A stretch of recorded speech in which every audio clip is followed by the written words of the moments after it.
Nous sommes dans la joie. Ce matin, nous entrons dans quelque chose d'important. Le Seigneur est en train de nous conduire. L'Église, c'est sa maison. L'Église, c'est son corps. Et nous sommes en train de rentrer dans quelque chose de vraiment important. Si tu regardes, si tu nous suis sur CVF TV depuis le début de l'année, tu verras ceci. C'est que le Seigneur a commencé à travailler la notion du cœur, qui est notre thématique depuis le début de l'année. On a parlé sur la dépression, on a parlé sur l'amertume, on a parlé sur la lèpre spirituelle, toutes ces choses-là pour nous amener quelque part. Dis à ton voisin, Dieu te veut quelque part. Laisse-moi te dire, Dieu te veut quelque part. Là où Dieu te veut, c'est dans sa présence. Et nous allons parler, je ne sais pas pendant combien de temps. Vraiment, le Saint-Esprit ne m'a pas dit. D'habitude, j'ai une vision, je sais à peu près si c'est 3, 4, 5, 6 dimanches. Mais là, personnellement, je t'avoue, je ne sais pas. Ça va sûrement être long, mais ça va être bien. Amen. Parce qu'on va parler de quelque chose que tout le monde connaît, mais que très peu maîtrise. Dans l'Église, cette réalité, tout le monde connaît. En fait, les gens pensent avoir une définition. Mais ce matin, on va commencer sur cette réalité et je te garantis une chose, au fur et à mesure qu'on va avancer, tu vas commencer à dire « Ah ouais, en fait, c'était ça. Ah oui, en fait, c'était pas ça. Ah d'accord. » Est-ce qu'on me suit? Ce que le Seigneur a fait pour moi, il va aussi le faire pour toi. Si tu as la foi, si tu es avec moi, est-ce que je peux t'entendre dire Amen? Notre thématique, c'est la vie secrète de l'adorateur. Amen. On parle d'une réalité dans l'Église que tout le monde connaît, c'est l'adoration. On dit, je vais au culte d'adoration le dimanche. C'est bien. L'adoration, tout le monde sait ce que c'est, on a une notion, même les gens ont leur définition. Mais laisse-moi te dire une réalité à propos de l'adoration. Ce qui intéresse le Seigneur, ce n'est pas l'adoration, mais l'adorateur. Est-ce que l'Église me suit? On va sortir au-delà de la vision du simple fait de chanter un chant qui est un petit peu plus lent, parce qu'ici à CVF, l'adoration, c'est quand cette chlora change de speed. Tu vois, ça, à 10h25, là c'est l'adoration. Est-ce qu'on me suit? Ne fais pas semblant, moi aussi je pensais comme toi. Mais le Seigneur a commencé à me faire apprendre une autre réalité. Mais je vais t'amener vraiment loin. Et crois-moi, si tu suis tout ce qu'on est en train de voir ici, non seulement ta vie de prière va changer, tu vas commencer à voir les choses spirituelles en vrai. Et les choses que tu entendais dans la Bible, tu vas commencer à les vivre chez toi.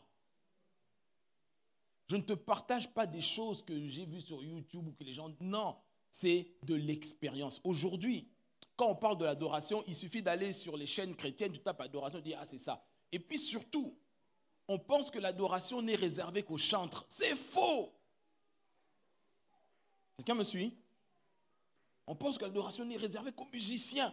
C'est faux. La musique et le chant en font partie, mais ne sont pas une obligation pour adorer. Il n'y a pas d'amen, je vous ai déjà perdu. Amen, amen. Est-ce que l'Église est toujours avec moi? Ce que je veux te faire comprendre, et là où Dieu veut amener son Église, veut amener CVF ce matin, c'est pour ça que je dis que tu as vraiment bien fait d'être là ce matin, c'est que le Seigneur a mis dans mon cœur, il m'a dit très clairement de te dire, je te parle à toi personnellement, individuellement, c'est que l'adoration, selon le schéma et le cœur de Dieu, c'est la clé que Dieu te donne pour rentrer dans ta saison de domination. Je répète, je dis, c'est un message à la fois pour l'Église, mais surtout pour toi. L'adoration est la clé que Dieu te donne pour rentrer dans ta saison de domination. Si tu reçois, donne-moi un puissant amen. Je vais te démontrer bibliquement que Dieu nous a appelés. Et il nous a appelés, il nous a donné un mandat. Et ce schéma, il est le même au travers de la Bible. Je l'ai pris de Genèse jusqu'à Apocalypse. Et je me suis dit, ah oui Seigneur, en fait, je ne voyais pas. Et cette relation avec l'adoration, parce qu'aujourd'hui, c'est worship avec quelques lampes. On chante un chant slow, on se dit, I worship today. Non. Il y a plus que ça. Quelqu'un dit avec moi plus que ça? Parce que c'est un style de vie. Et je veux même aller encore plus loin. Je veux te dire qu'à partir de maintenant, tu dois comprendre et concevoir que l'adoration est une obligation. Ce n'est pas un petit moment entre 10h23 et 10h42 où on chante doucement, c'est là que tu as adoré. Non, frère! Non, le Seigneur nous a appelés à être des adorateurs, c'est-à-dire à l'adorer tout le temps. Amen, Église. La première chose que je veux que tu comprennes, c'est que le Seigneur, en nous créant et en nous sauvant, la Bible le dit très clairement qu'il a fait de nous un peuple de rois et de sacrificateurs. Donc, roi, ça signifie des personnes que Dieu a mandatées pour régner à sa place sur la terre, dans le domaine, dans le couloir qu'il t'a donné, qu'il t'a prédestiné. Est-ce qu'on me suit? Domaine, couloir, compétence dans lequel Dieu t'a donné, il t'a établi comme roi et comme sacrificateur à titre individuel. Et ça veut dire que tu règnes, tu exerces l'autorité de Dieu, tu exerces la volonté de Dieu dans ta vie, dans ta maison, dans ton foyer, mais en même temps, je vais te démontrer que pour régner, il faut être sacrificateur. Quand on parle de sacrificateur, tu peux remplacer sacrificateur par adorateur. Est-ce qu'on comprend mieux le schéma? Alors, on va aller dans la Bible. Aujourd'hui, je vais t'équiper. Je vais aller tranquillement. Je ne suis pas pressé. Et on a le temps. Amen, amen. Apocalypse chapitre 5. On est dans ce que la Bible appelle l'éternité passée. C'est-à-dire en dehors du temps. Apocalypse chapitre 5, le verset 9, dans la version Darby, versets 9 et 10. La Bible dit ceci. Tu es digne de prendre le livre et d'en ouvrir les sceaux. On parle ici de l'agneau de Dieu. Il est adoré par la cour céleste. Et la cour céleste répond, lorsque Jésus a payé le prix, lorsque Jésus a triomphé, lorsque Jésus est amené à être glorifié, la cour céleste tout entière l'adore en disant, tu es digne de prendre le livre de vie, et d'en ouvrir les sceaux, car tu as été immolé et tu as acheté pour Dieu, par ton sang, de toute tribu, de toute langue, c'est-à-dire les Africains, les Renois, les Blancs. Est-ce qu'on me comprend? De toute langue, de toute tribu, de tout peuple, de toute nation. Et tu les as fait rois et sacrificateurs. Quelqu'un me comprend? Donc il a fait de nous un peuple de quoi? De rois et de sacrificateurs. Comprends ceci. Roi parce que Dieu nous a appelés à être la tête et non la queue partout où nous allons. Quelqu'un me comprend? Yes, merci pour ton amen. Je dis, Dieu nous a appelés à être la tête et non la queue partout où nous allons. C'est pour ça qu'il nous appelle des rois et des sacrificateurs parce que, au travers de l'adoration, nous entrons dans une dimension supérieure qui amène la gloire et la manifestation de Dieu. Mais regarde bien ceci. La Bible dit, tu as fait d'eux un peuple de rois et de sacrificateurs pour notre Dieu et ils régneront sur la terre. Amen, amen, Église. En d'autres termes, si tu veux régner sur la terre, quand tu donnes ta vie à Jésus, tu reçois au-dedans de toi la nature divine qui fait de toi un roi en devenir. Mais pour régner, manifester ta royauté face à la pauvreté, la maladie, le célibat, le divorce, la mort et toutes ces choses-là, tu dois en réalité devenir un adorateur pour régner sur la terre. Oh. Bon, c'est pas grave. Pas grave, pas ni problème. Est-ce que l'Église est toujours avec moi? Tu comprends? Je veux que ta vision de la notion de l'adoration change.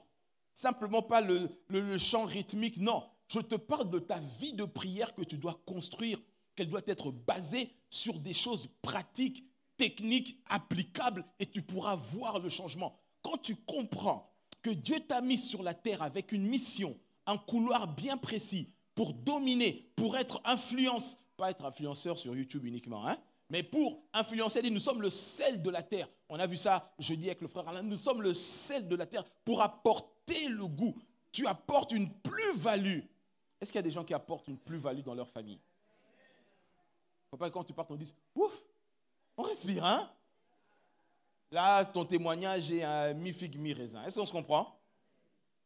Dieu nous a appelés à dominer, à apporter du goût, à être le sel de la terre.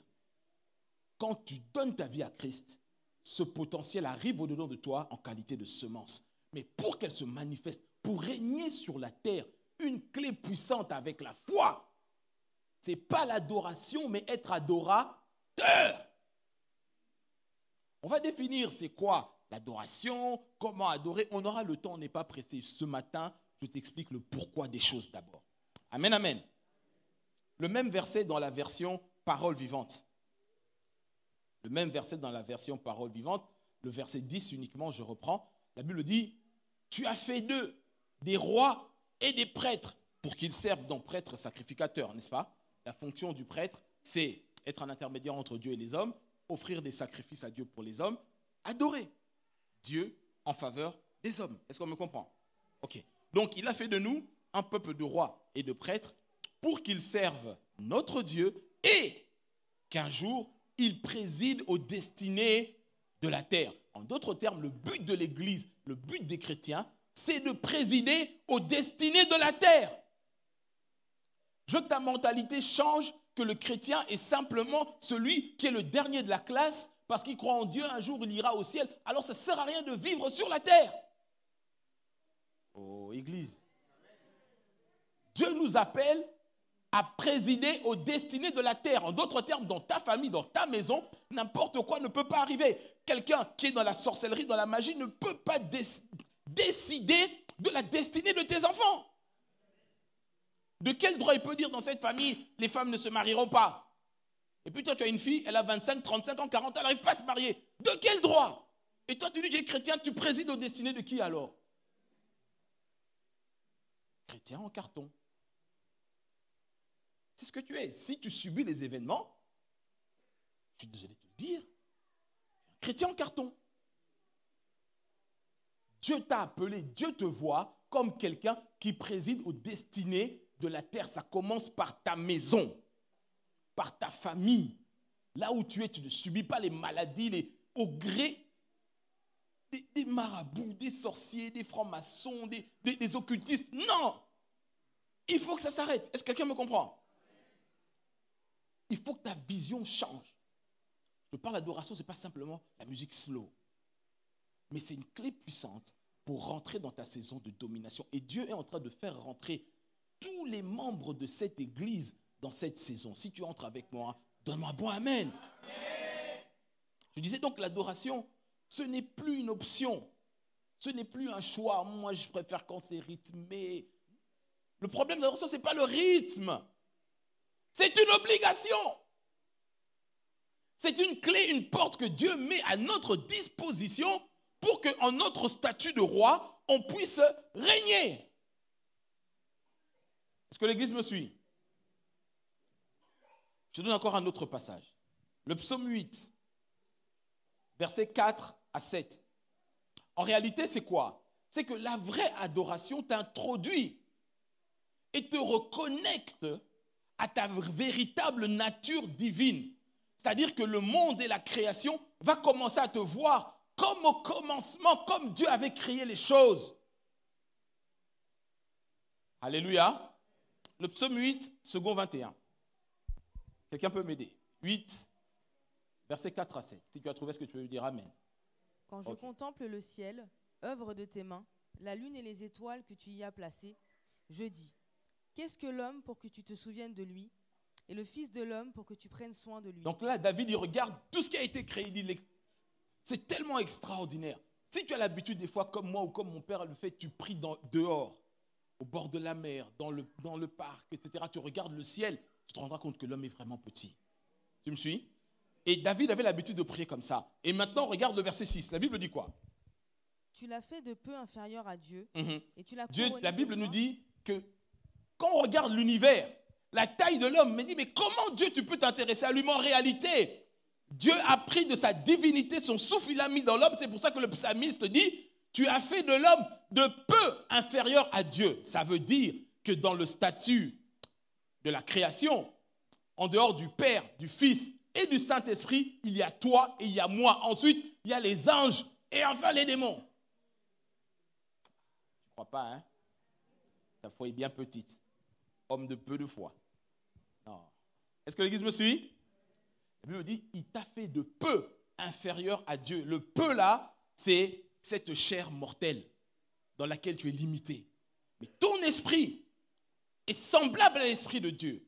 Et au-dedans de toi, dans ton âme, il y a le mélange du souffle de Dieu. Tu me comprends? C'est-à-dire que les anges, les démons et toutes ces choses-là, ce sont des créations que Dieu a fait, établies. Mais toi, Dieu t'a fait sortir de lui. Est-ce qu'on comprend? Et maintenant, regarde bien. Il dit, tu l'as fait de peu inférieur à Dieu, et souligne bien ce qui suit après, tu l'as couronné de gloire. De quoi?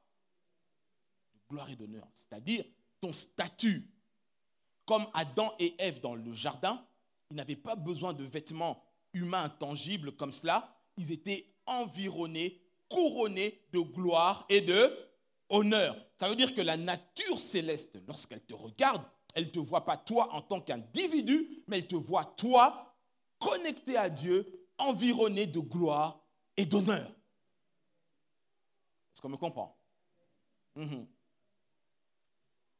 Et l'adoration est la clé qui te reconnecte à ton véritable statut. Et regarde bien la suite, ça ne s'arrête pas là. Il dit, tu peux lire versets 6 et 7 s'il te plaît. Tu l'as fait de peu inférieur à Dieu, et tu l'as couronné de gloire et d'honneur. Tu lui as donné la domination sur ce que tes mains ont fait.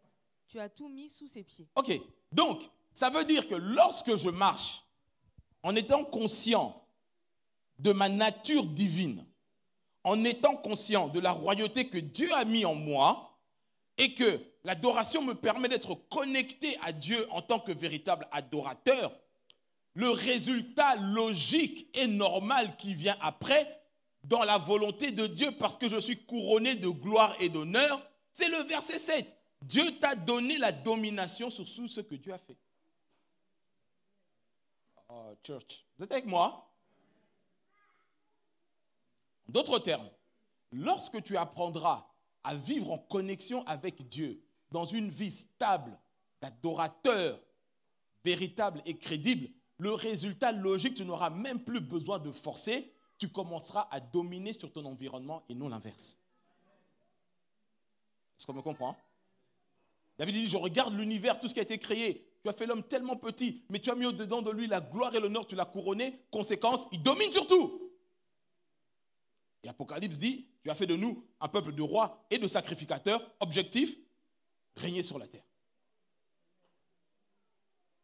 Amen, amen. Donc on comprend que dans la vision de Dieu, l'Église et le chrétien ne sont pas destinés à être les derniers de la classe, les derniers de la salle, mais à être au top, à être au devant de la situation et de dominer sur les événements. Si l'Église est avec moi, donnez-moi quand même un bon amen. Alléluia. Je reviens encore au jardin d'Éden. Remarquez, je parle de l'adorateur sans chanter. Est-ce qu'on me suit?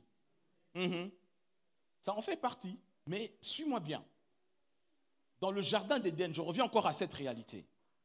L'homme est couronné de gloire et d'honneur. Par conséquent, il domine. C'était exactement la même chose que Adam et Ève. Dans ma Bible en hébreu, lorsqu'on regarde cette réalité, lorsque la création voyait Adam et Ève en réalité, Moïse utilise ce terme en hébreu ancien qu'on dit tselem. Tselem, T-S-E-L-E-M, ça veut dire image. Ça veut dire comme fantôme. Ça veut dire ombre. Lorsque la création défilait devant Adam pour que Adam puisse nommer, diriger et donner les choses, quand la création regardait Adam, ils ne voyaient pas Adam, Adama à la terre, mais ils avaient l'impression, ils étaient certains de voir Dieu. Pourquoi? Parce que Adam et Ève étaient couronnés de gloire et d'honneur. Est-ce qu'on me comprend? Alors la question, tu me diras, mais oui, mais pasteur, où est-ce que dans le jardin on les voit prier? Donc j'anticipe ta question. N'est-ce pas? Mais pasteur, je ne vois pas de chorale. Pasteur, je ne vois pas de modérateur dans le jardin. L'adorateur, lorsqu'il pratique la véritable adoration, c'est être et vivre connecté, intime dans la présence de Dieu.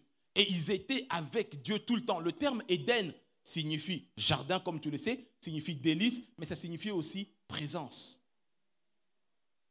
Éden signifie présence, signifie porte ouverte. Est-ce que l'Église me comprend toujours jusque-là? Maintenant, regarde, je vais te faire montrer quelque chose. Je suis toujours en train de poser les bases. Genèse chapitre 3, version parole de vie. Genèse chapitre 3, versets 7 à 9 dans la version parole de vie. Regardez maintenant, vous allez mieux comprendre ce que je suis en train de dire. Alors leurs yeux s'ouvrent. Donc, lorsqu'ils ont mangé le fruit, n'est-ce pas? Ève en a mangé, elle a donné à Adam, et c'est quand Adam en a mangé que les yeux se sont ouverts. Verset 7, vas-y. Alors leurs yeux s'ouvrent. Maintenant, ils voient qu'ils sont nus. Ils attachent ensemble des feuilles d'arbres, et cela leur sert de pagne. Donc, lorsqu'ils ont péché, ils ont compris qu'ils ont été dénudés. Ils ont perdu quelque chose. Ils ont perdu quoi? Ce qu'on a vu dans le psaume 8, le couronnement de gloire et d'honneur. Donc ça veut dire que même la nature ne les respecte plus. Il pouvait dominer sur l'éléphant, sur les serpents, mais maintenant il a peur des souris et des mouches, comme toi. Est-ce que quelqu'un me comprend? Je ne sais pas si on me suit toujours ce matin. Amen, amen. Ils se sont rendus compte qu'ils ont perdu quelque chose. Ils ont perdu cette intimité-là avec Dieu. Regarde, la preuve c'est quoi? Le verset 8. Le soir, un vent léger se met à souffler. Le Seigneur Dieu se promène dans le jardin. Stop. Tu vois? Ça veut dire qu'ils étaient dans la présence de Dieu. L'adorateur vit en permanence dans la présence de Dieu. La Bible nous dit que Dieu se promène dans le jardin et il leur parle. C'est exactement la même chose. L'adorateur aujourd'hui, Dieu se promène dans le jardin de ton cœur. Quelqu'un me comprend? C'est pourquoi Jésus dira que on ne peut adorer Dieu qu'en esprit et en vérité. Dans nos mariages, tout le monde, quand on met les chansons chrétiennes pour commencer, parce que même les chrétiens maintenant, ils font la musique chrétienne, la musique mondaine, ils font mélange, n'est-ce pas? No comment. Je dis ceci. Les païens, ils peuvent danser avec nous la louange. Ils mettent les lunettes de soleil comme les chrétiens dans les n'est-ce pas? Dans les mariages. Ils dansent comme nous. Ils louent Dieu. Mais ils ne peuvent pas faire une chose, ils ne peuvent pas adorer Dieu. Pour adorer Dieu, il faut être né de nouveau. Et l'adoration est réservée aux enfants de Dieu. Est-ce que l'Église me suit? Lorsqu'on est né de nouveau, notre esprit est reconnecté. Mais un païen, son esprit n'est pas connecté à Dieu. N'est pas reconnecté à Dieu. C'est pourquoi ils peuvent louer, chanter, même danser, mais rentrer dans une dimension supérieure. Faire de l'adorateur, ça c'est réservé à ceux qui sont nés de nouveau. Est-ce que je parle à ceux qui sont nés de nouveau ce matin? C'est pour ça que Jésus dit, Dieu est esprit. Quand Jésus parle à la femme samaritaine dans le chapitre 4, il dit, Dieu est esprit. Et il faut que ceux qui l'adorent soient des adorateurs par l'esprit et en vérité. Ça veut dire qu'il n'y a pas de faux semblants. Je te garantis une chose, au plus tu vas monter dans cet enseignement d'adorateur, plus ta conscience va commencer à te parler s'il y a des faux semblants. Parce que la véritable présence de Dieu ne tolérera plus ton hypocrisie, ne tolérera plus ton mensonge. Alors oui, tu pourras recaler ton adoration en simplement chanter des chants slow. Ça, tu peux. Mais si tu veux le voir, c'est pour ça que Jésus dit, il faut. Il n'a pas dit il devrait. Faut, c'est une obligation, F-A-U-T, n'est-ce pas? Présent de l'indicatif. Il faut que celui qui soit un véritable adorateur le fasse inspiré par le Saint-Esprit et dans la dimension de la vérité.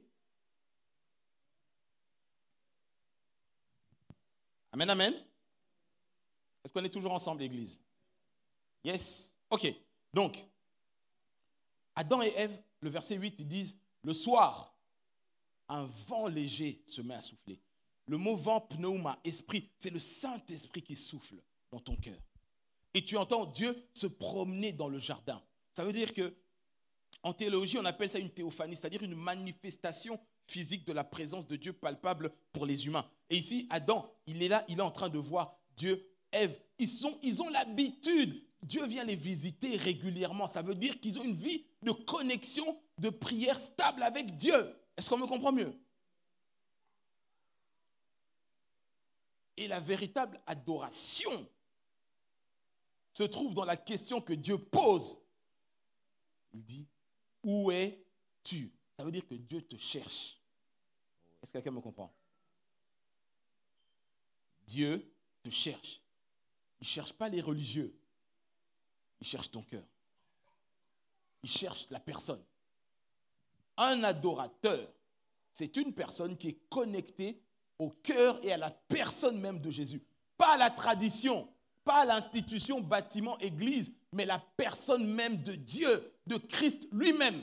C'est pour ça que Jésus disait à la femme samaritaine, vous adorez ce que vous ne connaissez pas. Nous adorons ce que nous connaissons parce que le salut vient des Juifs. Pourquoi il dit ça? Parce que le Messie devait sortir de la tribu de Juda. Ça veut dire que la véritable adoration n'est adoration que si elle est centrée sur Jésus lui-même. Est-ce que j'ai perdu quelqu'un? On est ensemble, l'Église. Notre thème, c'est la vie secrète de l'adorateur. Et là, je pose les bases pour que tu comprennes, tu puisses te mesurer, savoir et te situer où tu en es.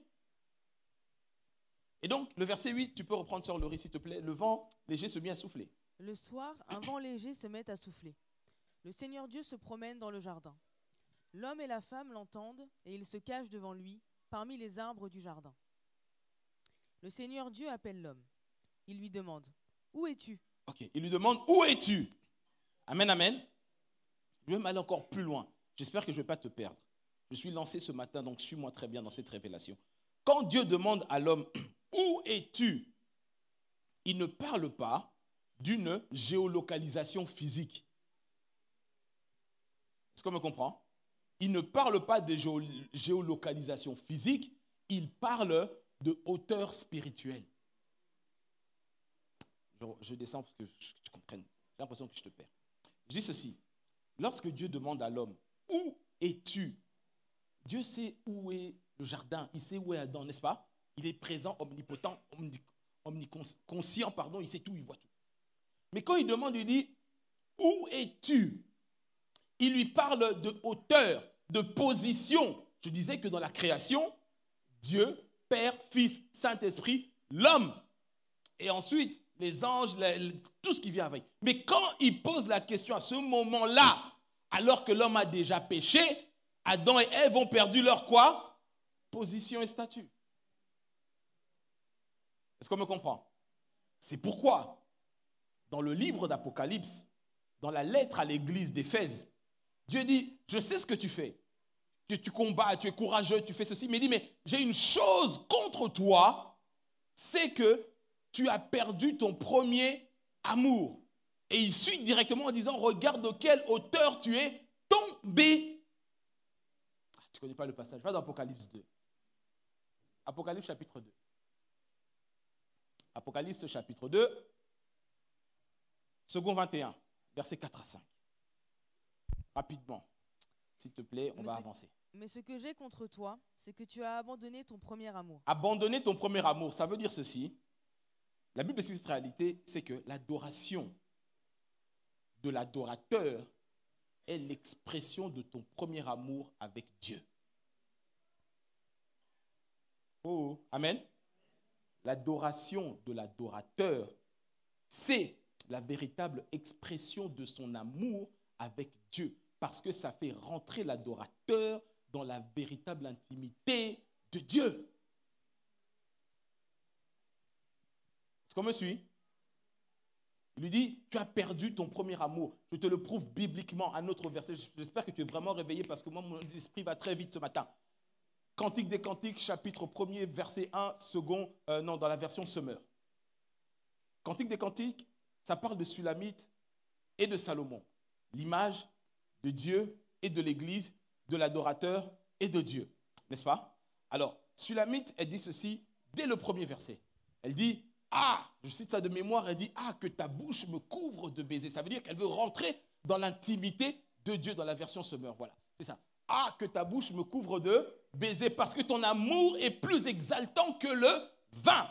En d'autres termes, ce livre qui parle de l'adorateur et de Dieu explique que l'adoration, c'est le premier mode d'expression de l'amour que l'on a vis-à-vis de Dieu. Ça veut dire que Seigneur, je t'aime, mais je ne t'adore pas, il y a un problème. Et je ne parle pas seulement d'adorer, chanter doucement. J'espère qu'on se comprend. Je parle de style de vie, d'intimité personnelle avec Dieu. On revient à Apocalypse, on reviendra à Cantique plus tard.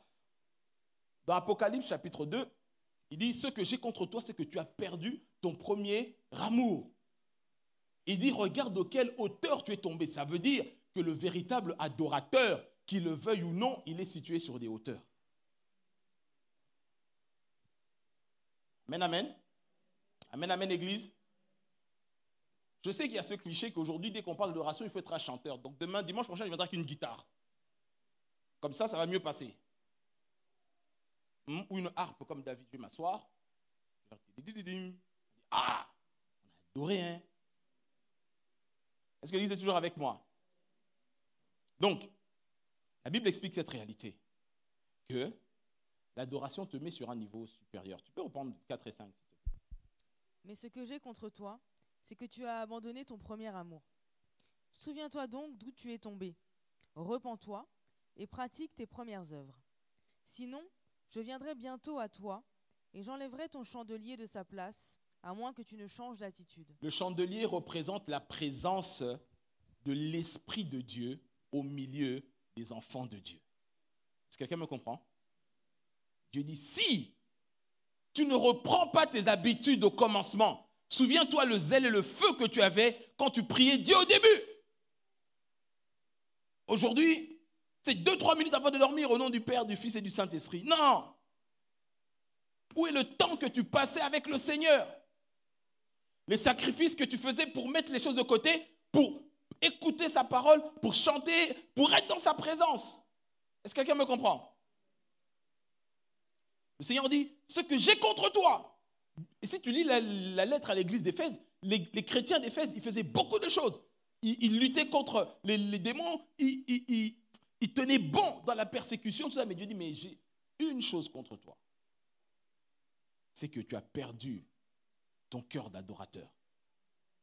Il dit, reprends-toi. Sinon, je vais enlever le chandelier. Beaucoup de personnes entre nous ici n'ont plus ce chandelier, c'est-à-dire ils n'ont plus ce feu-là pour le Seigneur. Amen, amen, Église. Et c'est le danger qui guette. Dans nos communautés, il y a beaucoup d'églises ici aujourd'hui. Le chandelier de la présence de Dieu n'y est plus. C'est les écrans plats qui ont remplacé ça. C'est les spotlights qui ont remplacé ça. Mais le chandelier, le feu du cœur de l'adorateur n'y est plus. Amen, amen. Donc je reprends. Je dis ceci, c'est que l'adoration de l'adorateur, parce qu'il y a l'adoration du chrétien et il y a l'adoration de l'adorateur. Il y a l'adoration du croyant et il y a l'adoration du chrétien. C'est-à-dire, le chrétien, c'est celui qui croit en Dieu. On me suit? Mais la véritable définition du chrétien, être chrétien, ce n'est pas croire en Dieu uniquement. La véritable définition biblique d'être chrétien, c'est appartenir à Christ. Tu n'es plus propriétaire de ta vie, mais c'est Christ qui vit et qui est le propriétaire de ta vie. Il est Kyrios, en grec signifie Seigneur, propriétaire et maître, et toi tu es doulos, qui signifie esclave, serviteur. Est-ce que l'église me suit? J'ai l'impression que c'est le café que j'ai pris qui me fait parler vite. Je parle trop vite, sœur Clara, ça va? Amen, amen. Donc, je continue. Je dis que l'adoration du véritable adorateur, celui qui est dans la dimension de l'esprit et de la vérité, le rend automatiquement maître de la situation, selon la vision première de Dieu. Et l'adoration du véritable adorateur t'environne de gloire et d'honneur, qui est ton véritable statut de hauteur au commencement. Adam et Ève ayant péché, ils sont tombés sous la domination des esprits méchants, des démons, de toutes ces choses-là. Est-ce qu'on me comprend? Et c'est la même chose pour toi.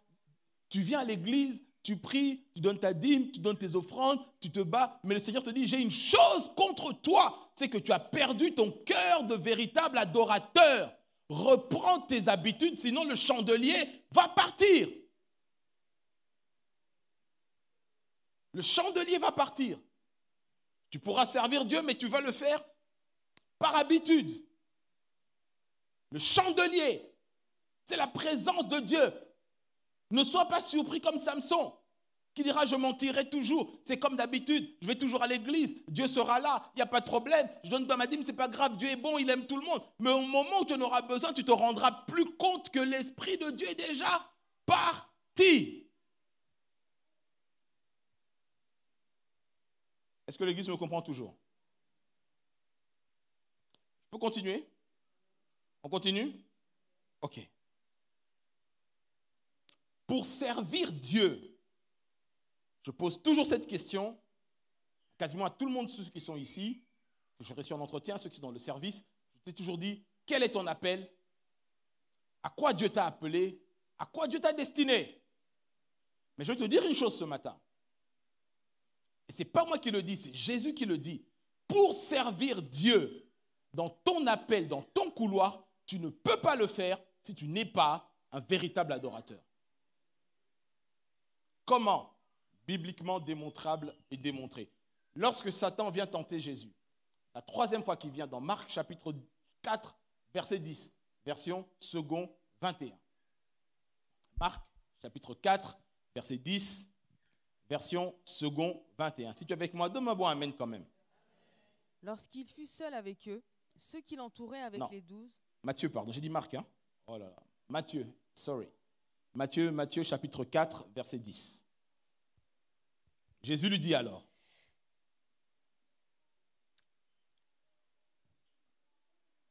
Jésus lui dit alors, retire-toi, Satan. En effet, il est écrit, c'est le Seigneur ton Dieu que tu adoreras, et c'est lui seul que tu serviras. Amen. Remarquez bien l'ordre de la phrase. Dans la Bible, il n'y a pas de hasard. Jésus dit, c'est le Seigneur Adonai Elohim, ton Dieu seul, que tu adoreras et tu le serviras. Nos églises sont remplies de beaucoup de personnes qui servent, mais qui ne savent pas adorer. C'est pour ça que l'église est faible. Quelqu'un avec moi, l'ordre divin. Quand on parle d'adoration, ce n'est pas simplement réservé aux chantres, aux modérateurs. On viendra, on parlera de ces réalités-là. Je parle de toutes ces choses-là. Je dis que dans le schéma de Dieu, pour tout enfant de Dieu, la vie secrète de l'adorateur, c'est quelque chose que tu dois maîtriser. Tu dois te voir comme un adorateur. Quand on va rentrer dans les détails sur la vie de David, tu vas commencer à comprendre. Je suis en train de poser les bases. Est-ce que l'Église me suit toujours très bien? Il dit, tu adoreras l'Éternel, le Seigneur, ton Dieu, et c'est lui seul que tu serviras. Donc, le service vient après la vie d'adorateur. Beaucoup d'erreurs qu'on fait dans nos églises, quelqu'un a beaucoup de compétences ou des qualités de dons naturels, il arrive parce que l'église a des besoins, il n'y a pas de frère, vas-y, il n'y a pas de souci, sers, Dieu fera et pourvoira. Alors que cette personne n'a pas de réelle vie intime avec Dieu, n'est pas un véritable adorateur. C'est pour ça qu'il y a tellement de scandales, comme on dit chez nous, des scandaux, au pluriel, dans nos églises. Parce que tu le veuilles ou non, quand tu vas servir Dieu, tu seras éprouvé. Le diable est patient, il peut attendre 5 ans, 10 ans, et surtout, il attend au moment où tu as le plus de followers. Parce que quand tu n'as que 3 followers, c'est-à-dire ta tante, ta grand-mère et ton voisin, ça ne l'intéresse pas. Il va te laisser monter, chatter. Quand tu vas commencer à montrer ta vie en direct live, là je suis chez Lidl, ah regardez, après demain, ah regardez, je suis en train de nager à la piscine communale, ah ceci, il attend que tu montes. Quand tu as 23 000 followers, il dit maintenant, il met bien la peau de banane qui est tombée. Parce que comme tu n'as pas de fondation solide, on va dire regardez les chrétiens, mieux vaut être païen, se saouler et écouter Kassav et Francky Vincent. Parce qu'ils sont tous pareils. Ils sont comme nous. Non, on n'est pas comme vous. On est né de Dieu. Il n'y a pas d'amen. Moi, je suis né de Dieu. Tant pis pour vous. Moi, ma fou. Moi, je suis né de Dieu. Si tu ne réponds pas, c'est ton problème. Amen, amen, église. Non, dis à ton voisin, je suis né de Dieu. Amen.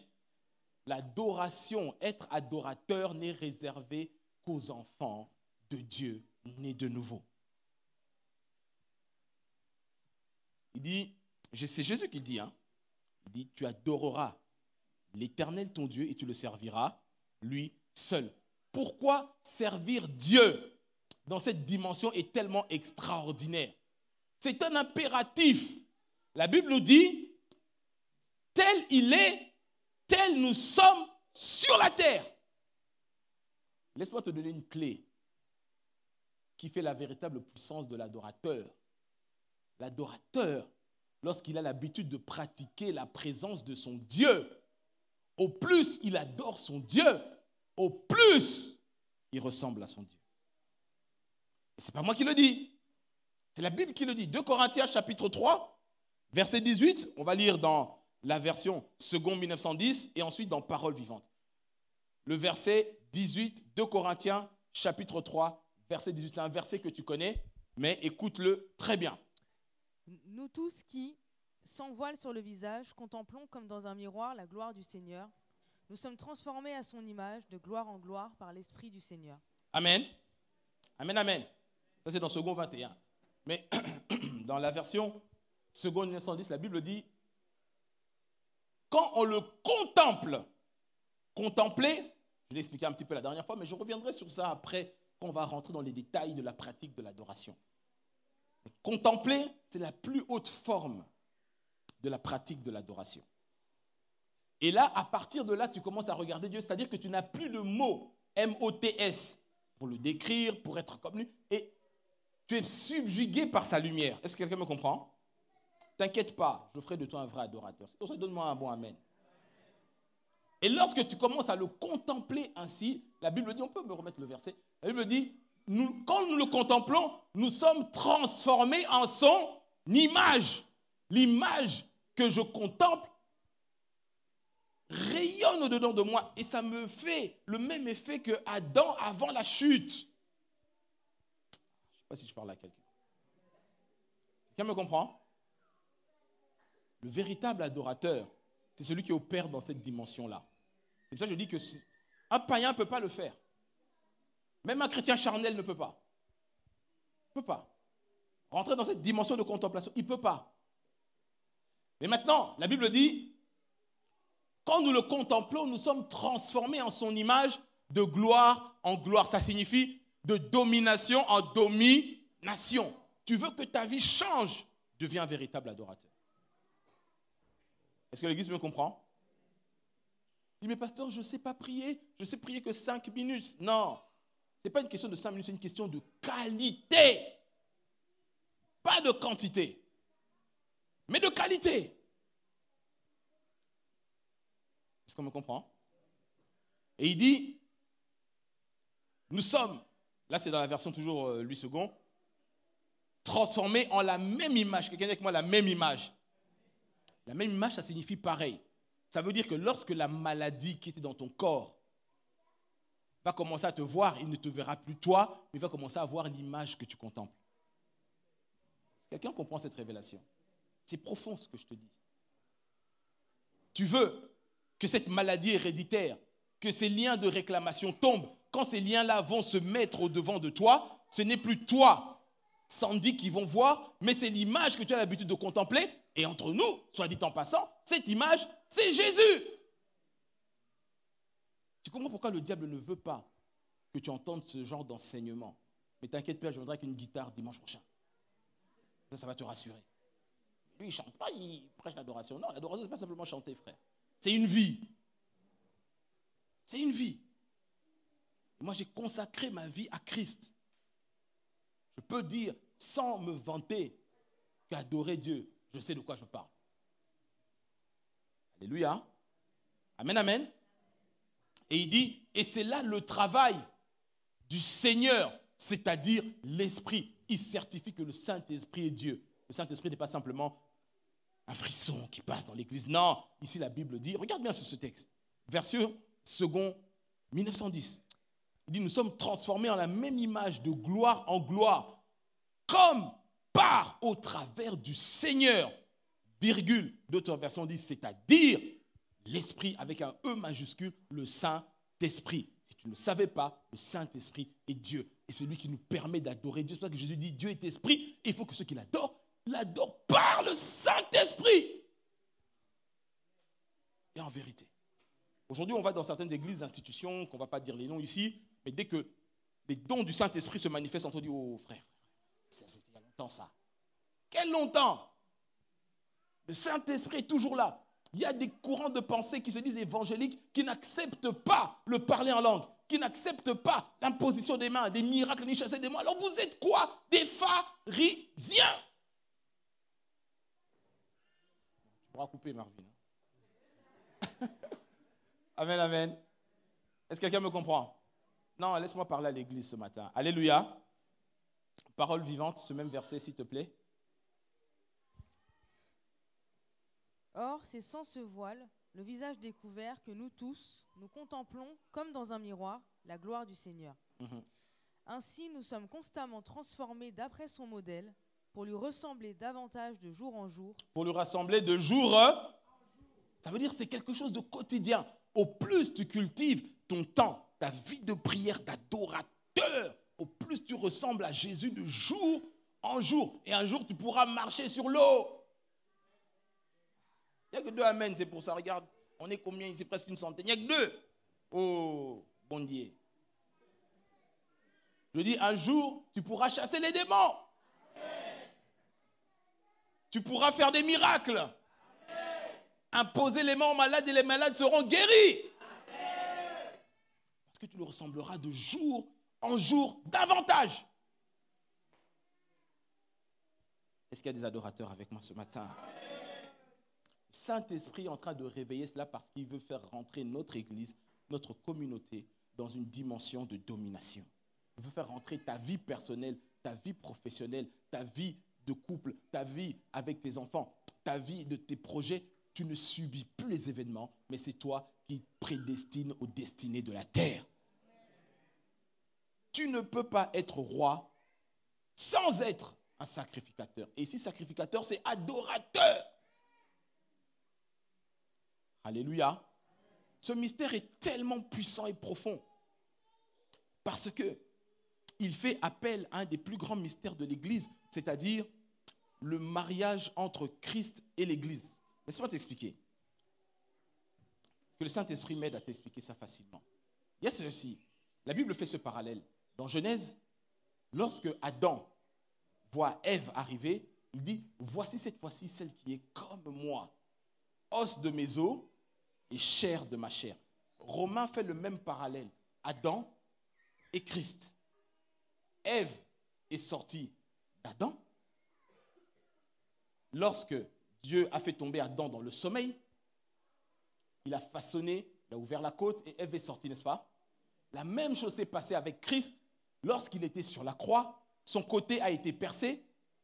C'est de l'eau et du sang qui en est sorti. Et c'est de là qu'est sortie l'Église. Oh. Est-ce qu'on me comprend?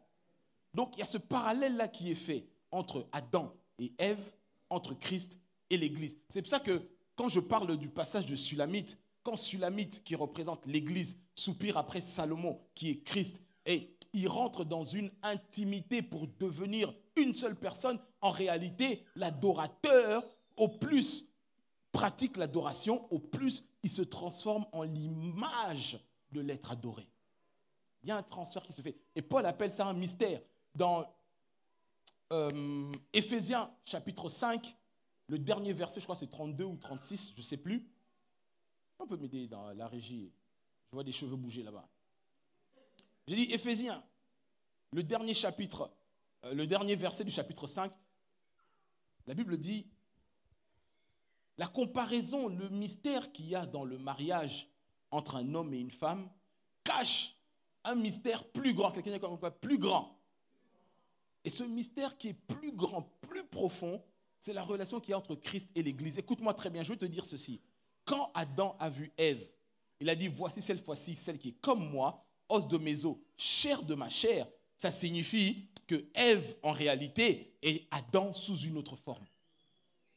Quelqu'un me comprend? Et aujourd'hui, on peut dire que l'Église est Jésus-Christ sous une autre forme. Et on peut encore aller plus loin en disant que l'adorateur ou l'adoratrice devient Jésus-Christ sous une autre forme. Paul appelle ça un mystère plus grand. Ça ne se limite pas simplement aux lumières tamisées, on adore Dieu, un petit piano slow. Non, plus que cela. Dis à ton voisin, plus que ça. Plus que ça. Plus que ça. Alléluia. Ça fait combien de temps que je parle? Je ne sais plus. 40? 30? 40, ok. Merci, Sœur Malika. J'espère que ce n'est pas parce que tu es fatigué, tu as envie de partir. Amen, amen. Ok. Laisse-moi t'expliquer une réalité. Et je l'ai dit au début, mais je reviens encore là-dessus. Tu ne peux pas. J'hésite à rentrer là-dedans parce que je suis sûr que ça fait 40 minutes, hein? Ah! Bon, est-ce que j'aurai le temps d'aller là où je vais t'emmener? 50? Bon, alors j'arrête. C'est bon. Ouais, vas-y, j'arrête. Je parle comme Ashley, je parle le francilien. Vas-y, flemme, j'arrête. Amen, amen. Non, ça fait 50 minutes parce que je vais t'introduire sur une autre réalité. Mais je ne veux pas le faire en bâclant. Parce que je sais que j'ai donné beaucoup d'informations, n'est-ce pas? Je vais te démontrer bibliquement et aller encore plus loin que tu ne peux pas être un roi si tu ne sais pas adorer. Amen, amen. Tu ne pourras pas rentrer dans cette dimension si toi-même, tu ne sais pas adorer Dieu. Donc, je vais m'arrêter là ce matin pour que ce que je viens de te donner aujourd'hui, tu puisses rester dessus et analyse-toi bien. L'Église est appelée à rentrer dans une saison de domination, c'est-à-dire l'Église fait la différence. Les chrétiens doivent occuper les plus hauts postes dans les entreprises, dans la politique, dans toutes ces choses-là. Mais ils ne le feront que si, ils sont réellement nés de nouveau, plantés dans l'Église, qui sont de réels enfants de Dieu. Il a fait de nous un peuple de rois et de sacrificateurs afin qu'on règne sur la terre. Est-ce que quelqu'un me comprend? Tu ne peux pas, et je te démontrerai ceci, c'est que la royauté, Dieu met ça au même niveau que l'adoration. Et c'est pour ça qu'on a du mal, parce qu'on a une mauvaise conception de l'adoration. On arrête ça simplement à la sensation musicale, un peu de frisson et un peu je tremble, on dit « Ah, j'ai adoré ». Non, c'est toute une vie. Il n'y a pas d'adoration s'il n'y a pas de sacrifice. Est-ce que quelqu'un me comprend?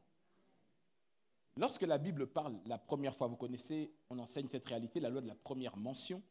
Lorsqu'on parle de l'adoration la première fois, c'est lorsque Abraham va sacrifier Isaac. Dans Genèse 22, il dit à ses serviteurs, attendez-moi ici, l'enfant et moi, nous allons adorer et nous reviendrons. Ça veut dire, bon, je ne voulais pas le dire, mais je vais le dire rapidement. Quand on définit l'adoration, il faut qu'il y ait quelques ingrédients. Le premier ingrédient qu'il faut, la parole et la présence de Dieu. Selon Genèse 22, Dieu appelle Abraham, il dit, va sur cette montagne pour faire un sacrifice. 2, il faut la foi. Abraham savait qu'il devait sacrifier son enfant, mais il dit, mais on va revenir.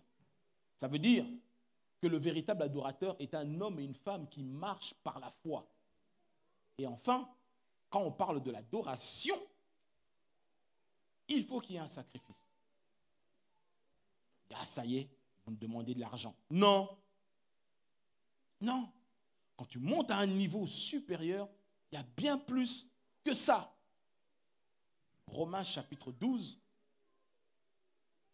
premier verset, version parole vivante, s'il te plaît. Romains chapitre 12, parole vivante. Qu'est-ce que la Bible dit? Regardez. Donc, il nous dit, regardez tout ce que Dieu a fait pour vous. Et quand tu comprends cela, ici, on définit ce que c'est que l'adoration. Je dis, il n'y a pas d'adoration sans quoi? Alors, dis-le bien, sans quoi? Sans quoi? Ici, ils ne disent pas, ils font grève. C'est la CGT. Dites-le déjà d'avance. Oh. Il n'y a pas d'adoration sans quoi? Sans sacrifice. Et là, ils ne suivent pas, ils dormaient. Ah, Seigneur, quel peuple tu m'as envoyé? Il n'y a pas d'adoration sans sacrifice. Est-ce qu'on est ensemble? Ok, regardez maintenant ce que la parole de Dieu dit. Je vous demande, sœur Laurie. Je vous demande donc, frères, à cause de la bonté que Dieu vous a témoignée, de lui consacrer votre être tout entier. Tu vois? De lui consacrer ton être tout entier. Tout entier. Pas simplement quand la séclora change de fréquence. Où la modératrice dit maintenant, baisse. Là on dit, ah, là on va adorer. Non, non, non, non, non, non, non, non. Consécration de mon être tout entier. Et regardez qu'est-ce que ça veut dire. 2 points. Que quoi? Que votre corps, vos forces et toutes vos facultés soient mis à sa disposition comme une offrande vivante. Stop. Ici on dit que ton corps physique, venir à l'église dimanche matin fait partie normale du sacrifice que tu donnes à Dieu. Tu vas dans ton canapé en zappant, tu dis, bon là je mets un peu MCI, c'est un sacrifice. Après tu changes. Ça, ce n'est pas un sacrifice. Est-ce que quelqu'un me comprend? Non, non, non, ce n'est pas un sacrifice. Que votre corps, c'est-à-dire ton être tout entier, les forces que tu as, ça représente ton potentiel, tes capacités. Et dans les forces-là, tu mets ton intelligence, tu mets tes capacités, tu mets tes moyens financiers, matériels, voitures que tu peux prêter à l'église, l'argent que... C'est ça. Et tout cela fait partie de l'adoration de l'adorateur. Est-ce qu'on me comprend? Et donc, il dit, vos forces, vos facultés soient mises à sa disposition comme une offrande vivante. C'est-à-dire quelque chose de régulier, sain et qui plaise à Dieu. Mais moi, j'aime trop la phrase qui vient derrière. Il dit, c'est là le culte spirituel qui a un sens. Tu donnes des choses matérielles, corps, physique, temps, options, argent. Dieu dit, ça c'est spirituel. Mais pour toi, le spirituel, c'est lever les mains, dire shabababababa, ça c'est spirituel. Non, quand l'église a besoin de toi, quand Dieu a besoin de toi dans le temple, c'est là le spirituel. Quelqu'un me comprend? Et Paul va plus loin, il dit, c'est là le culte spirituel qui a un sens, virgule, un culte logique, qui a du sens selon Dieu. C'est normal à cause de ce que Dieu est, à cause de ce que Dieu a fait, je ne peux répondre à cela qu'en me donnant moi-même. C'est pour ça que je te disais la définition du chrétien, c'est pas celui qui croit, c'est celui qui appartient. Je ne m'appartiens plus, je l'appartiens à lui. Est-ce que quelqu'un me comprend? C'est vrai que tu peux avoir des personnes comme nous qui avons quitté le monde séculier, le travail séculier et tout cela pour être totalement à la disposition de l'Église et du Seigneur. Il y a des gens qui viennent répéter le matin, ici, le samedi, alors qu'ils pourraient faire le footing à Vincennes, courir. Ils sont là, ils adorent Dieu, ils répètent, ils chantent. C'est ça un sacrifice, un culte logique.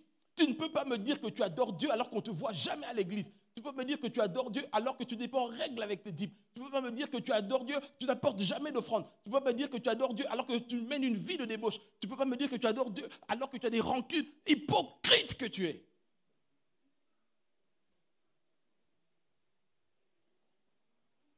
Bon, je crois que j'arrête, hein, Sandy. Ok. Est-ce que tu étais béni ce matin? Amen. Acclame le roi des rois. Alléluia.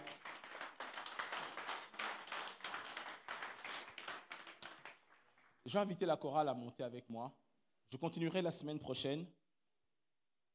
Le cœur du Seigneur est pour les adorateurs.